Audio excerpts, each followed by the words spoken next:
Hello everyone, welcome to Break the English Ice brand new YouTube channel. My name is Cosette and I'm a passionate English as a foreign language teacher.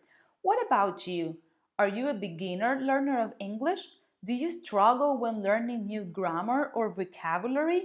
Is pronunciation what makes learning English difficult for you? Or let me guess, are you one of those learners who understand more or less 50%, but when it comes to speaking, you just freeze? Well, if that's you, I have good news. I created this channel to help beginners learners of English become more confident, break the English ice, and start speaking as soon as possible.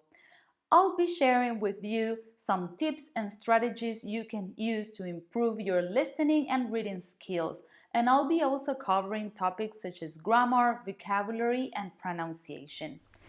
In today's lesson, I'm going to teach you some alternative ways to the question, how are you? There's nothing wrong with this question. In fact, it's one of the first things we learn in English. But I've realized that once learners learn this question, they just stay in their comfort zone and they don't use a different one. So in today's lesson, I'm going to share with you 5 alternative questions you can use when you are in a professional or business situation. And I'm also going to share with you 5 optional questions you can use in a more informal or casual context. Let's start with the formal ones. Alternative question number 1 is, how do you do? This question is British in origin, and although it is considered a little bit old-fashioned, you can still use it as an icebreaker in a professional or business situation. Imagine you are meeting the CEO of your company. So then you approach this person, you shake hands, and you ask, how do you do? It's basically a polite way of saying, hello, nice to meet you. If you are asked this question, you can answer by saying, pleased to meet you.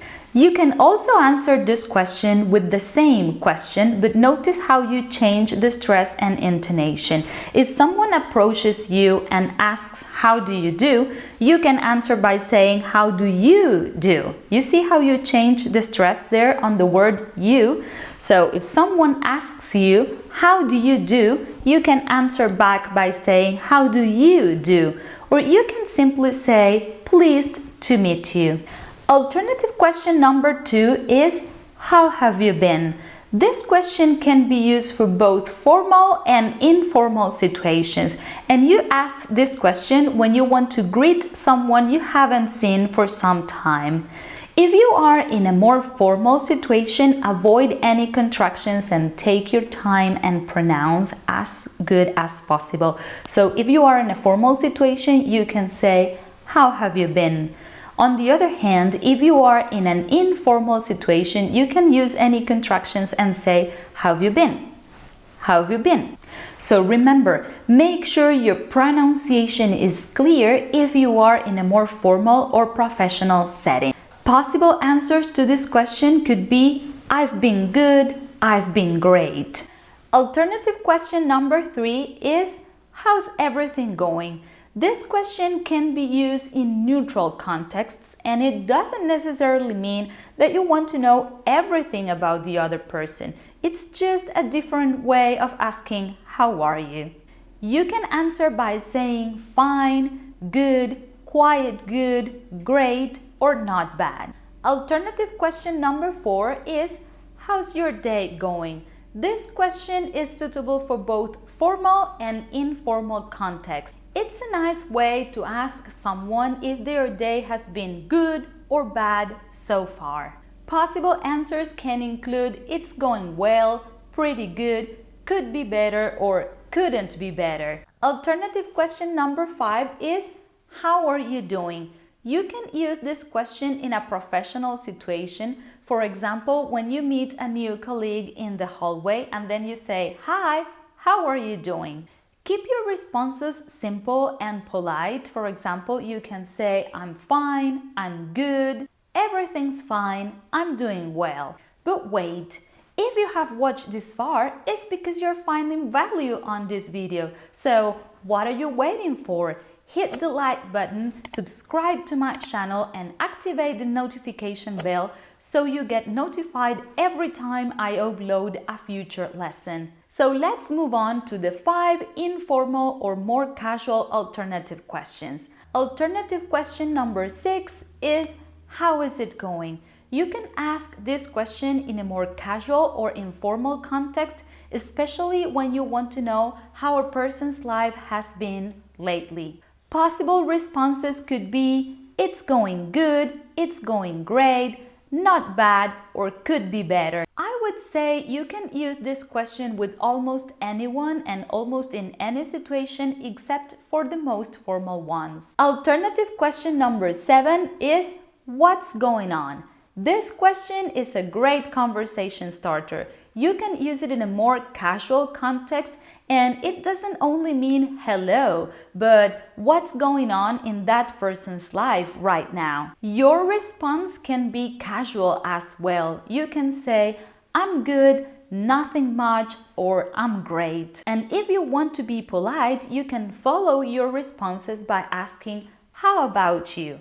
I would say that you can use this response back, how about you, in almost any of the questions that we have been learning in this lesson. So every time that someone asks you, how is it going? What's going on? How's your day going? You can respond back, and then you can also ask back, how about you? Alternative question number 8 is, how's everything with you?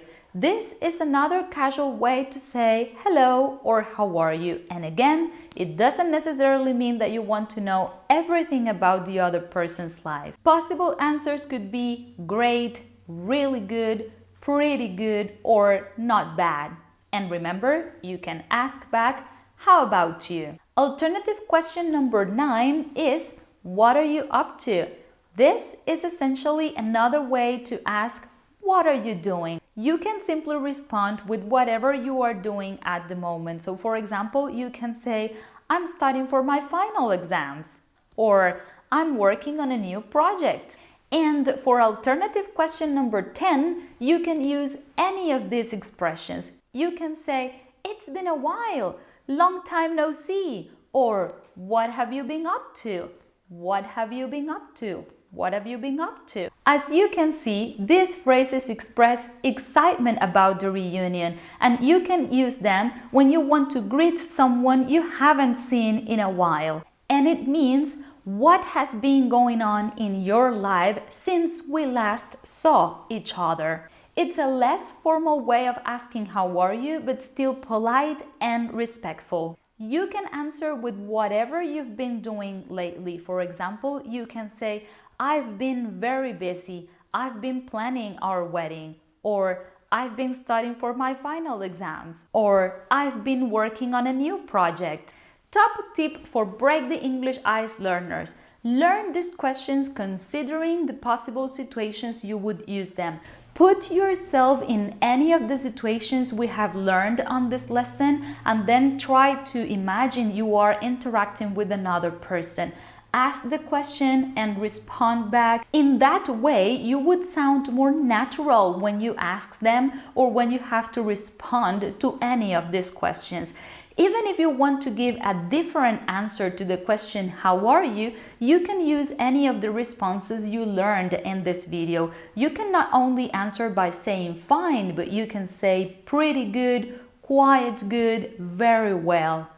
Don't even try to translate these questions into your own language. That will only slow down your speaking process. When you are a beginner learner, I would recommend you learn chunks of language.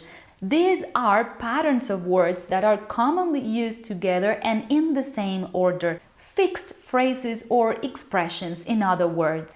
Doing this will help you find the appropriate language faster whenever you want to speak. In that way, you will avoid translation and you will be able to break the English ice faster. Remember, it doesn't happen overnight. The more you practice, the better you get. You need a lot of dedication, commitment, and repetition. Please remember to hit the like button and subscribe if you enjoyed the video. Share it with your friends and you'll help others break the English ice. Thank you so much for watching until the end of the video. See you in my next lesson.